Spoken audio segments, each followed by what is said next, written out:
বিসমিল্লাহির রহমানির রহিম রব্বি ইশরাহ লি সাদরি ওয়াইসির লি আমরি ওয়াহলুল উকদাতাম মিন লিসানি ইয়াফকাহু কওলি। আল্লাহ রাসূল সাল্লাল্লাহু আলাইহি ওয়াসাল্লাম বলেছেন, মান সামা রমাদানান ঈমানান ওয়া ইহতিসাবান গুফিরা লাহু মা তাকদ্দামা মিন যামবি। আল্লাহ রাসূল বলেন, যে ব্যক্তি ঈমানের সাথে এবং ইহতিসাবের সাথে রোজা রাখলো, আল্লাহ সুবহানাহু ওয়া তাআলা তার সমস্ত গুনাহ মাফ করে দিলেন। কিন্তু প্রশ্ন হলো, ইহতিসাব মানে কি? ঈমান তো বুঝলাম, বিশ্বাসের সাথে রোজা রাখা, একাগ্রতার সাথে রোজা রাখা। ইহতিসাব মানে কি?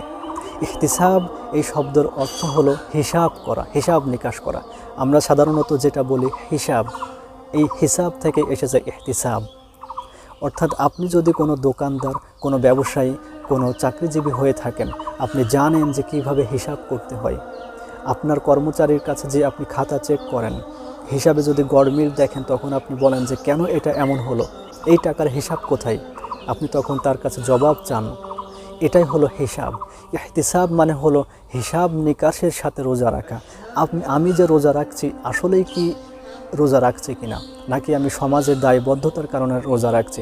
আমি রোজা রাখছি, কিন্তু আমার অঙ্গ প্রত্যঙ্গ রোজা রাখছে কিনা, রোজা রেখে মিথ্যা বলছে কিনা, জীবন পরিবর্তনের উদ্দেশ্যে রোজা রাখছে কিনা, আমি রোজা রাখছি, এই রোজার মাধ্যমে আমি কি আল্লাহর নৈকট্য অর্জন করতে পারছি কিনা, আমি রোজা রাখছি, আমার পা সেই দিকে যাচ্ছে নাকি যাচ্ছে না যেই দিকে আল্লাহ নিষেধ করেছেন যেতে, আমি রোজা রাখছি কিন্তু গীবত করছি কিনা, আমি রোজা রাখছি কিন্তু এমন জিনিস দেখছি, এমন জিনিস শুনছি যেটা আমার জন্য কল্যাণকর নয়, আমার জন্য আল্লাহ হারাম করেছেন, আমার জন্য আল্লাহ নিষেধ করেছেন, আমি কি আসলে রোজা রাখছি কিনা।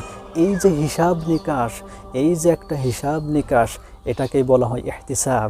আল্লাহ রাসূল সাল্লাল্লাহু আলাইহি ওয়াসাল্লাম বলছেন, যে ব্যক্তি বিশ্বাসের সাথে, একাগ্রতার সাথে এবং হিসাব নিকাশের সাথে, এমন হিসাব নিকাশের সাথে সে রোজা রাখবে, আল্লাহ তাআলা তার পূর্বের সমস্ত গুনাহ মাফ করে দিবেন।